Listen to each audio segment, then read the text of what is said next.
Jumpa lagi bersama saya, Adam Ilyasi di Adam History. Pada kesempatan kali ini, saya akan menjawab beberapa pertanyaan netizen yang bertanya kepada saya, apa sebenarnya arti mimpi menikah? Apakah itu ada keterkaitan dengan masa depan kita atau tidak? Oke, kita akan jawab. Yang perlu kita ketahui adalah bahwa salah satu dari tanda kekuasaan Allah Subhanahu wa Ta'ala ialah tidur kita di malam hari ataupun di siang hari. Hal ini sudah dijelaskan dalam surat Ar-Rum bahwa dari sebagian kekuasaan Allah adalah tidurnya kalian di waktu malam dan siang.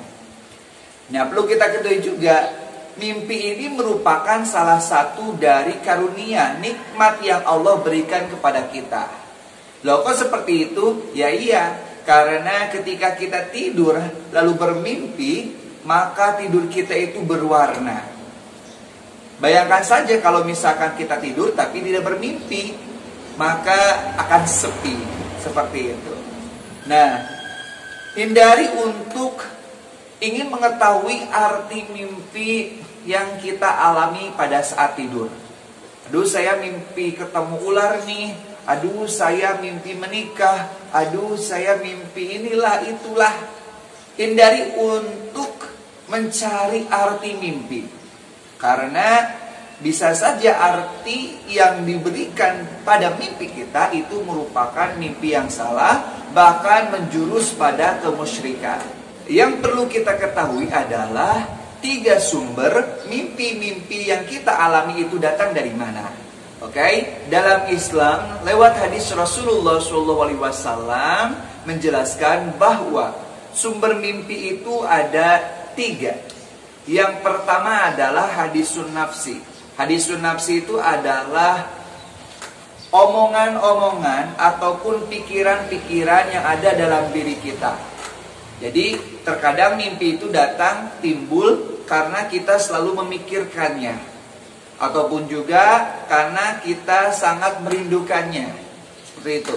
Yang kedua, mimpi juga bisa bersumber dari syaitan sebagai bentuk menakut-nakuti umat manusia. Kalau kita misalkan mimpi dikejar-kejar hantu, ataupun kita mimpi dengan hewan-hewan yang menakutkan, itu datangnya dari syaitan. Dan yang ketiga adalah mimpi yang datangnya dari Allah Subhanahu wa Ta'ala sebagai kabar gembira untuk umat manusia. Nah, dilihat dari baik dan buruknya mimpi kita bisa terbagi menjadi 3. Ada mimpi yang baik, ada mimpi yang buruk, dan ada mimpi yang biasa-biasa. Dan kita juga perlu membedakan sikap kita menanggapi 3 jenis mimpi ini. Ada mimpi yang baik.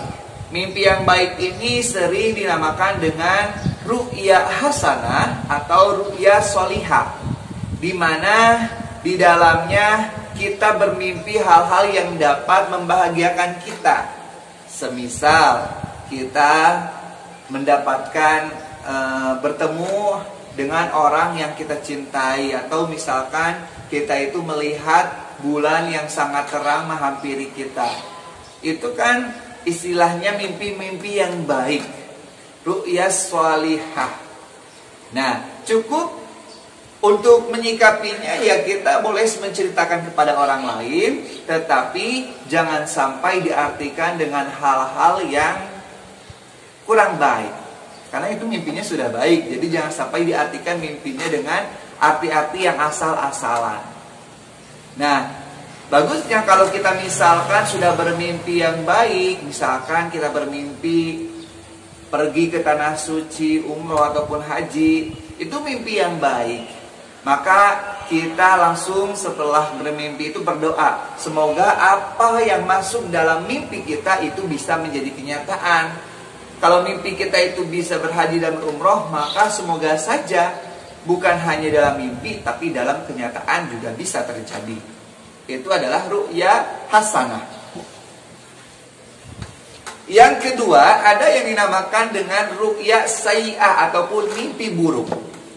Nah, ketika kita mendapatkan mimpi buruk, maka kita setelah bangun kita harus banyak beristighfar. Lalu jangan lupa untuk mengganti posisi tidur.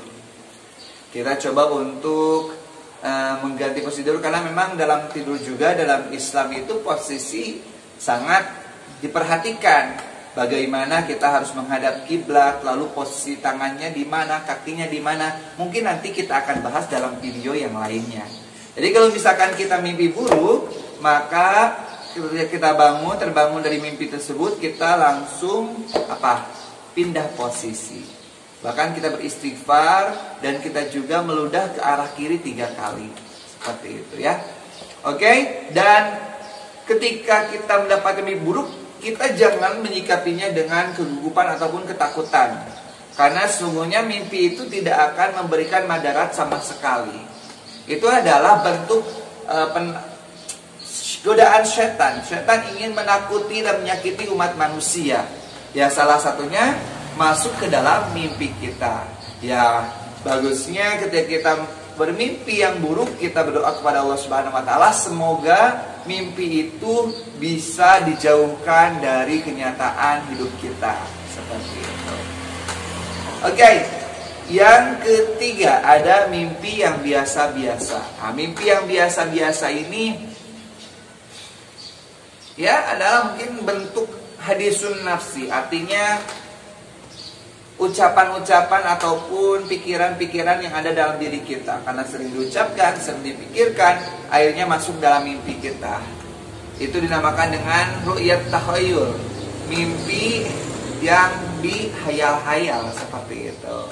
Nah, menyikapinya ya intinya jangan sampai kita menceritakan mimpi kita kepada orang yang salah, yang malah mengartikan mimpi kita dengan macam-macam. Bukannya memberikan motivasi yang baik, bahkan mungkin memberikan hal-hal yang bisa menegangkan kita ataupun menakuti kita. Jadi hindari untuk menceritakan mimpi kepada orang-orang yang salah ya.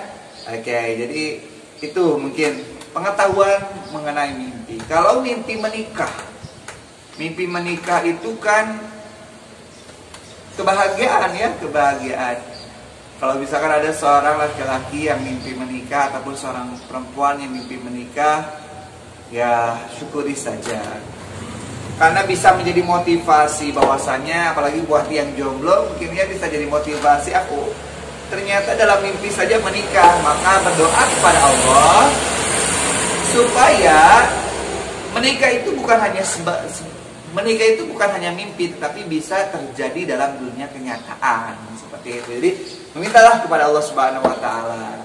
Oke, mungkin sekian untuk penjelasannya, sudah saya jawab pertanyaan netizennya. Jangan lupa saya minta dukungan dari sahabat semuanya untuk dukung channel ini dengan cara like dan share videonya, serta subscribe channel Adam History. Share ya ke teman-teman yang lainnya. Billahi taufiq wal hidayah, wal afu minkum. Wassalamualaikum warahmatullahi wabarakatuh.